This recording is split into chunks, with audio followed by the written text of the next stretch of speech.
This channel does not promote any violent, harmful, or illegal activities. All content provided by this channel is meant for an educational purpose only.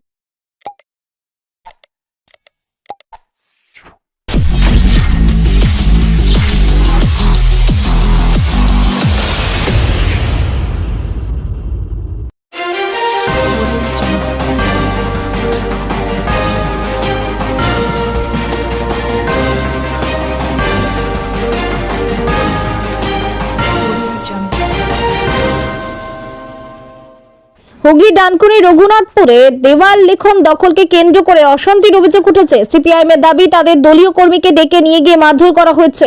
এই ঘটনায় অভিযোগ জানাতে দলীয় কর্মীদের নিয়ে ডানকুনি থানায় যান সিপিআইএম নেত্রী মীনাক্ষী মুখোপাধ্যায়। অভিযোগ, সিপিআইএম এর রঘুনাথপুর 2 নম্বর শাখার অন্তর্গত 69 নম্বর বুথের কর্মী প্রদীপ দাসকে বাড়ি থেকে ডেকে নিয়ে গিয়ে মারধর করা হয়। ঘটনায় তার চোখে গুরুতর আঘাত লাগে।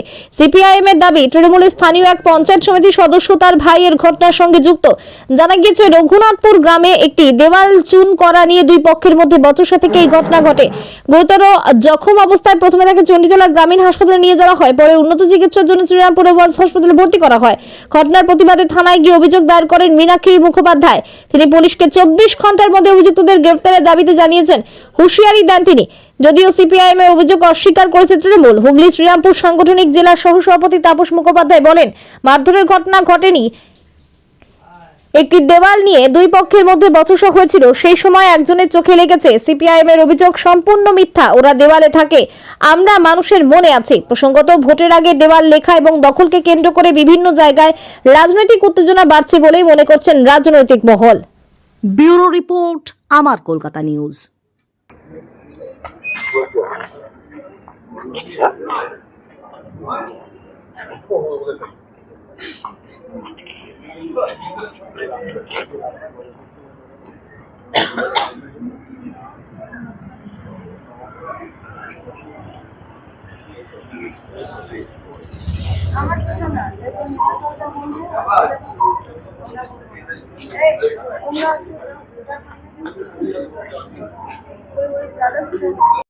এটা এই নিরুপম রঙের এই প্রথম নয়, এর আগেও একটি বাড়িতে গিয়ে তার বাড়ির মহিলাকে মেরে একেবারে কলার বোন ভেঙে দিয়েছিল।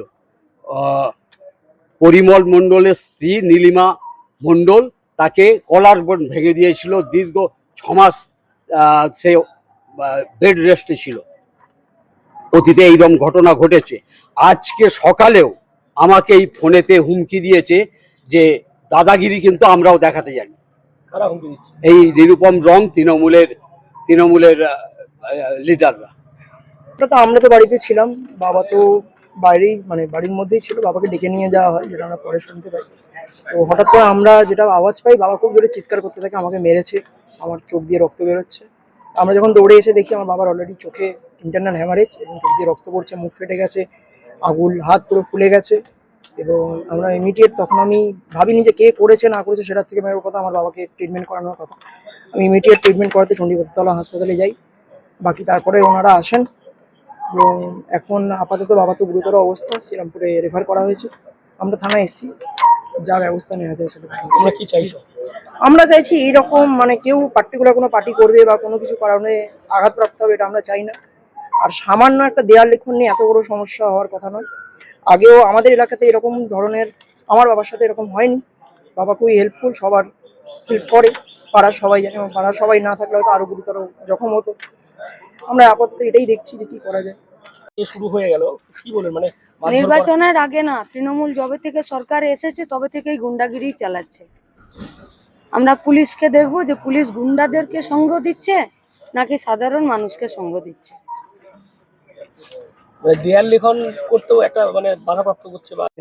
পুলিশকে আজকে বলেছি যে আমরা আপনাদেরকে দেখতে চাই 24 ঘন্টার মধ্যে যে আপনারা গুন্ডাদের পক্ষ নিচ্ছেন নাকি সাধারণ মানুষ, নাগরিক, ভোটার তাদের পক্ষ নিচ্ছেন। পুলিশ ঠিক করবে। না না, এটা কিছু না, এটা সিপিএম বিজেপি সর্বত্রই এটা করছে। এটা আমার এখানেও করছে, সব দেয়াল ওরা রং করে দিয়েছে। আজ সকালেই ওদের সাথে আমি কথা বলেছি যে এগুলো করছিস কেন, আমাদের এখানে কল্যাণ ব্যানার্জির নাম লেখা আছে, আমার নাম লেখা আছে, তার উপরে তোরা রং করে করে দিই। আমি রঘুনাথপুরের ঘটনাটা শুনেছি। আমি ঘটনাটা মারপিট কিছু হয়নি, একটা বচসা হতে হতে যাই হোক, যে কোনো কারণেই হোক, ওর চোখে একটা আঘাত লেগে গেছে, সেই আঘাতের পরিপ্রেক্ষিতে চোখ দিয়ে রক্ত বেরিয়েছে। আমার কাছে, আমি খবর নিয়েছি, সবটাই ঠিক আছে, কিন্তু মারপিট কিছু হয়নি। সিপিএম যেটা বলছে, সিপিএম এর ক্যান্ডিডেট ওখানে চলে এসছে, এসে একটা মার্কেট নেওয়ার চেষ্টা করছে, মার্কেট হাই করাচ্ছে, কিচ্ছু হবে না, এইগুলো কিছু না। একটা হয়েছে, বচসা হয়েছে, সবই সেটা, এটাতে কোনো অস্বীকার করার কোনো জায়গা নেই। সেই বচসাতে ধাক্কাধাক্কি হয়েছে, ধাক্কাধাক্কি মানে মারপিট না, শুধু ধাক্কাধাক্কিই হচ্ছে। এই ধাক্কাধাক্কির সময় হয়তো চোখে কোনো যে কোনোভাবেই হোক, নিজের আঙ্গুলি হোক, অপোনেন্টের কোনো অন্য লোকের আঙ্গুলি হোক, আঙ্গুলটা চোখে লেগে গেছে, সেই পরিপ্রেক্ষিতে চোখ থেকে রক্ত বেরিয়েছে। তারপর খবর নিলাম, শুনলাম ওয়ালসে অ্যাডমিশন করেছে। এগুলো কাম্য না, এটা সিপিএমই কিন্তু শুরু করেছে, বিজেপিও শুরু করেছে। দেয়াল লেখা নিয়ে আমাদের কোনো দরকার নেই।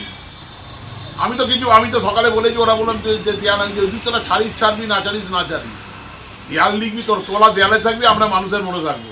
এটাই হচ্ছে তৃণমূল মানুষের মনে আছে। আর বিজেপি আর সিপিএম আর অন্যান্য যেসব দলই আছে, তারা দেয়ালে ছিল, দেয়ালেই থাকবে।